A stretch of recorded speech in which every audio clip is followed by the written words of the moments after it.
Let's talk about one of the most polarizing figures in history, Karl Marx. If you've heard his name, you've likely heard it in one of two ways, either as a revolutionary thinker whose ideas shaped the modern world, or as a dangerous radical whose theories led to chaos. But why, more than a century after his death, are we still debating his ideas? Who was Karl Marx, really, and what makes his work so enduring? To understand Marx, we have to start with his context.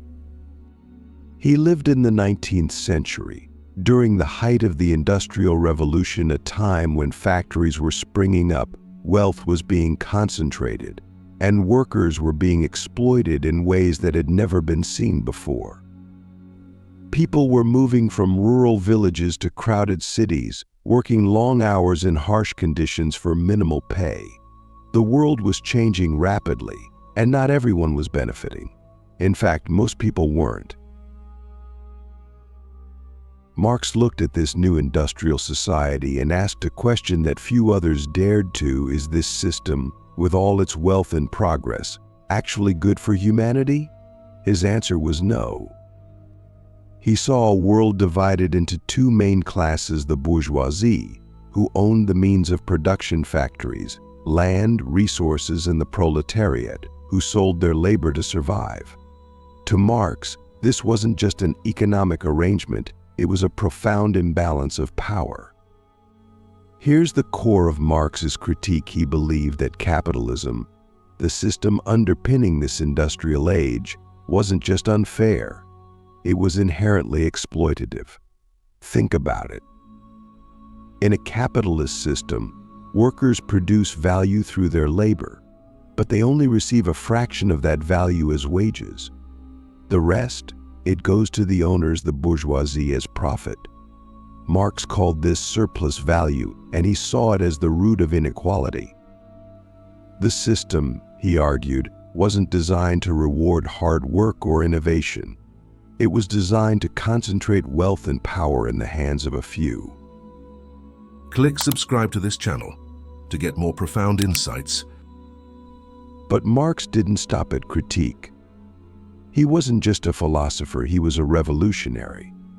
He believed that this imbalance couldn't last forever. Sooner or later, the working class would rise up, overthrow the bourgeoisie, and create a new system, one without exploitation, where resources were shared and everyone contributed according to their ability and received according to their need. This vision became the basis of communism. Now, you might be thinking this all sounds radical, and it was. But Marx didn't see his ideas as a utopian dream. He saw them as a scientific analysis of history. He argued that all of human history could be understood as a series of class struggles, conflicts between those who have power and those who don't, feudal lords and serfs, kings and peasants, bourgeoisie and proletariat. Each system, Marx believed, contained the seeds of its own destruction. Just as feudalism gave way to capitalism, he predicted that capitalism would give way to socialism and eventually communism. But here's where things get complicated.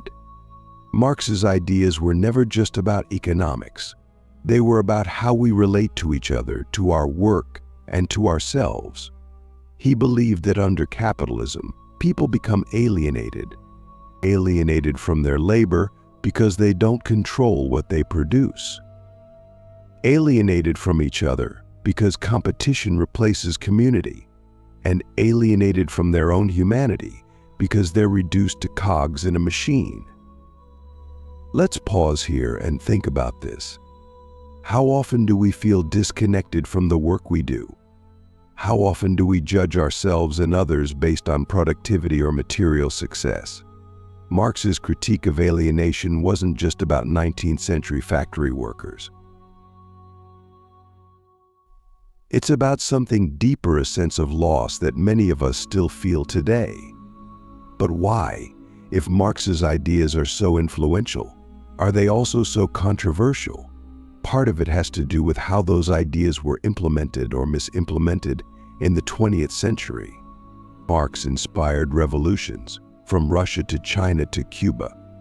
But the governments that emerged often bore little resemblance to his vision of a classless, stateless society.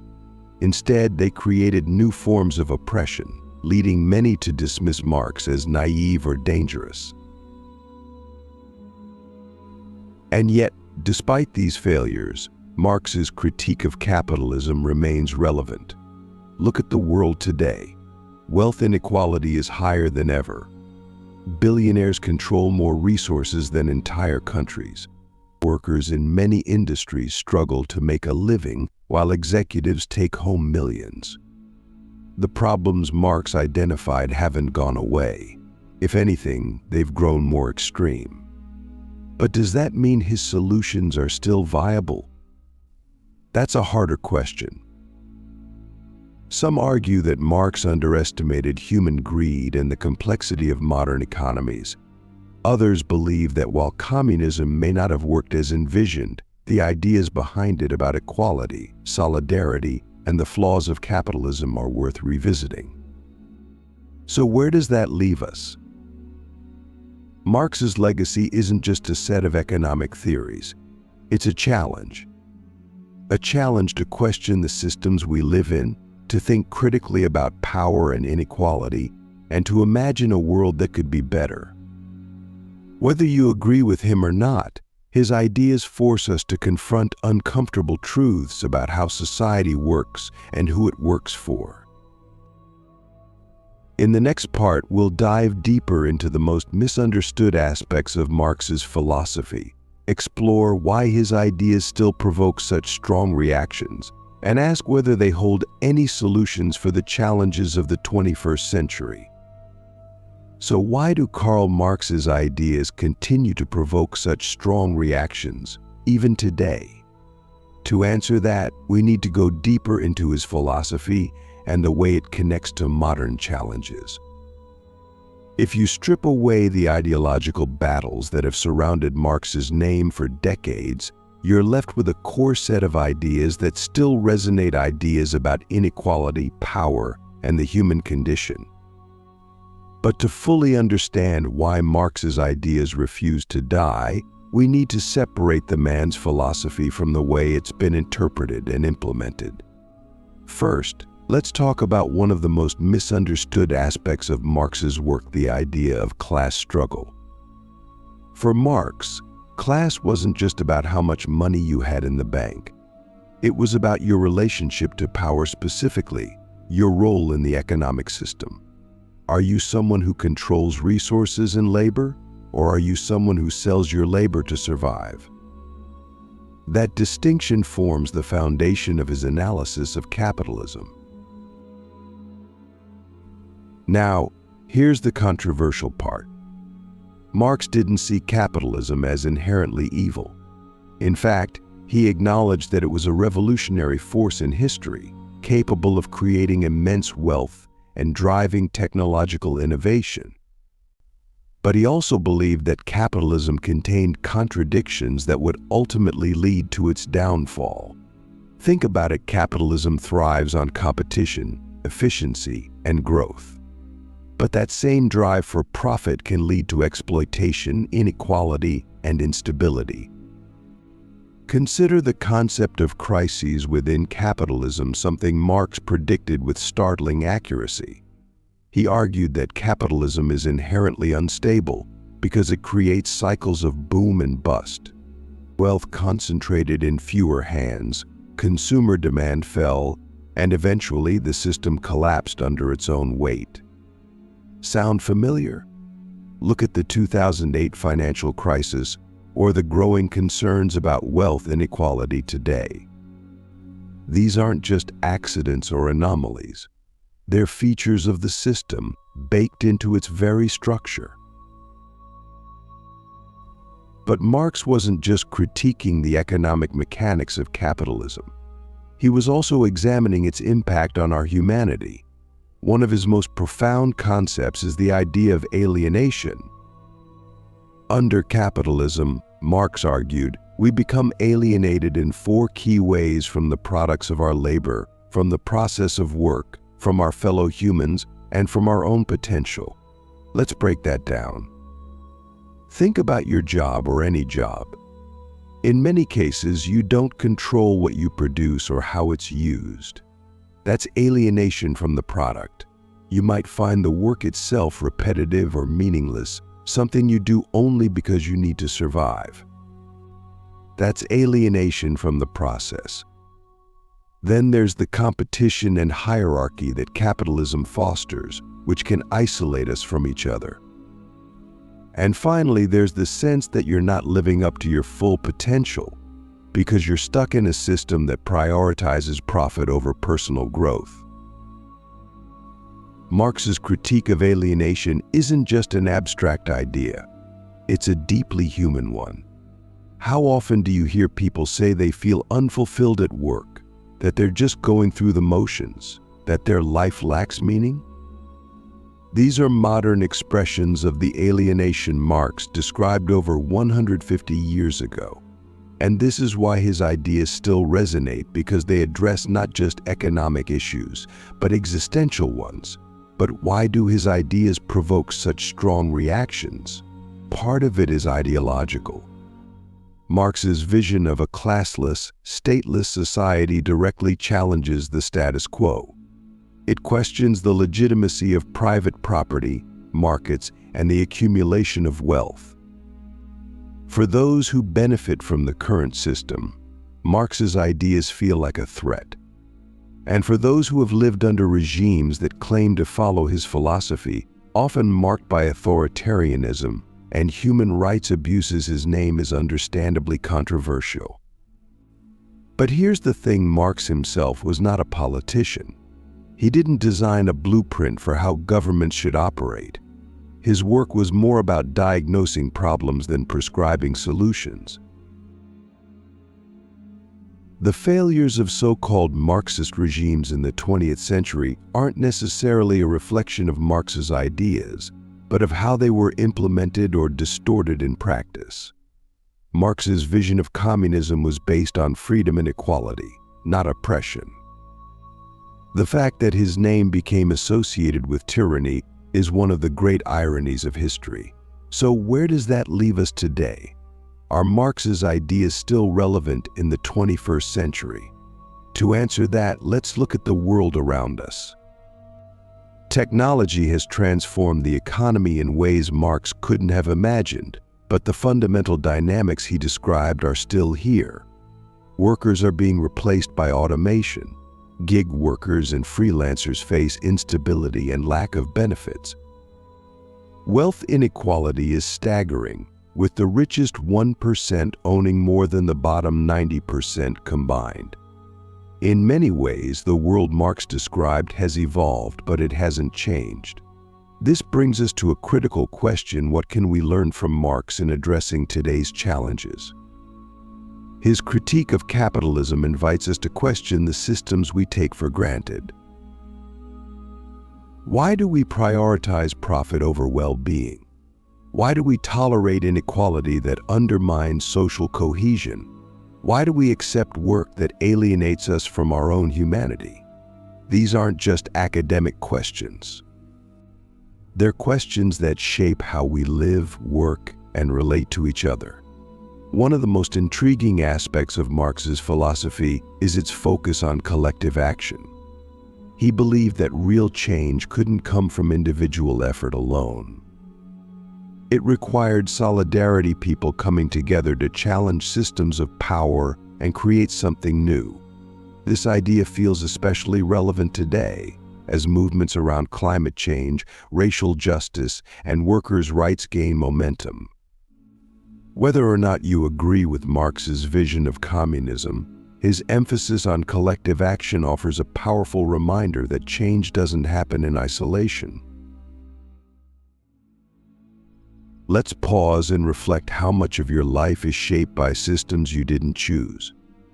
Your job, your income, your opportunities, how much of it feels like a reflection of your values, and how much feels like a compromise. Marx's critique isn't just about economics. It's about agency. It's about reclaiming the power to shape your own life and contribute to a society that reflects your values. Let's bring this to the big question: what is Karl Marx's legacy? And what does it mean for us today? His ideas have shaped revolutions, inspired movements, and sparked fierce debates, but they've also been twisted, misused, and misunderstood. To understand his true legacy, we need to go beyond the surface to explore not just what Marx critiqued, but the vision he offered for a better world. Marx's influence on movements for justice and equality is undeniable. From labor unions to anti-colonial struggles, his critique of exploitation has resonated with people fighting against oppression. He gave workers a language to articulate their grievances and a framework to demand change. The 8-hour workday, minimum wage laws, and workplace safety regulations, all these reforms were influenced, directly or indirectly, by the labor movements Marx inspired. But Marx's vision went beyond reform. He wasn't just advocating for better working conditions or higher wages. He was questioning the entire structure of society. He believed that true freedom couldn't exist within a system that relied on inequality. And this is where his ideas become deeply challenging, not just to those in power, but to all of us who are accustomed to the way things are. Think about this: how often do we assume that the way the world works is the way it has to work? That competition is inevitable, that inequality is natural, that progress comes at a cost. Marx's philosophy asks us to question these assumptions. He believed that the systems we live under aren't immutable laws of nature. They're human creations, and if they're human creations, they can be changed. But here's the paradox: Marx's critique is timeless, but his solutions remain elusive. The 20th century saw numerous attempts to implement Marxist ideas, often with disastrous results. Why? Part of the problem is that Marx himself didn't leave a detailed roadmap. He described the flaws of capitalism and envisioned a classless society, but he didn't spell out how to get there. This left his followers to interpret and often misinterpret his ideas. The failures of Marxist regimes highlight a tension at the heart of his philosophy: the balance between collective good and individual freedom. Marx dreamed of a world where people could thrive together, free from exploitation. But in practice, many attempts to create such a world have resulted in new forms of oppression. Does this mean Marx was wrong? Or does it mean we've misunderstood what he was trying to achieve? One of the most powerful aspects of Marx's legacy is his insistence on collective action. He believed that change doesn't come from individuals acting alone, it comes from people uniting around a shared vision. This idea feels especially relevant today, as we face challenges that no single person or nation can solve: climate change, global inequality, the rise of authoritarianism. These are collective problems that require collective solutions. But collective action isn't easy. It requires trust, solidarity, and a willingness to put the common good above individual interests. And in a world that often celebrates individualism and competition, these values can feel like a radical departure. Yet, as Marx would argue, they're also our best hope for building a more just and sustainable world. Let's address a question that often comes up when discussing Marx: is his vision of a classless society realistic? Critics argue that human nature is inherently competitive, that people will always seek to dominate or exploit others. But Marx would challenge this assumption. He believed that much of what we call human nature is shaped by the systems we live under. If we grow up in a society that rewards greed and punishes cooperation, it's no surprise that we act accordingly. But what if the system encouraged different values? What if it rewarded compassion, collaboration, and mutual support? This isn't just a hypothetical question. There are examples, even within capitalist societies, of communities that prioritize collective well-being over individual profit. Worker cooperatives, community land trusts, and mutual aid networks all offer glimpses of what a more equitable system might look like. They're not perfect, but they challenge the idea that exploitation is inevitable. And this brings us to the most profound aspect of Marx's legacy, his vision of freedom. For Marx, freedom wasn't just about the absence of oppression. It was about the ability to live fully as a human being, to develop your potential, pursue your passions, and contribute to a community that values you for who you are. This kind of freedom requires more than political rights or material wealth. It requires a fundamental shift in how we relate to each other and the world. Let's pause here and ask, what would it mean to live in a truly free society? Not just free from tyranny or poverty, but free to be yourself, to connect with others, and to create something meaningful. Is that a dream worth striving for, even if it's never fully achievable? Marx thought so. And perhaps that's why his ideas continue to inspire, provoke, and challenge us. To understand Marx's legacy is to grapple with the tension between idealism and pragmatism, between critique and action. His work doesn't offer easy answers, but it does offer a lens through which we can see the world more clearly, a lens that reveals not just the flaws in our systems, but the possibilities for something better. As we close, let's reflect on why Marx's ideas endure. It's not just because they critique capitalism or propose alternatives.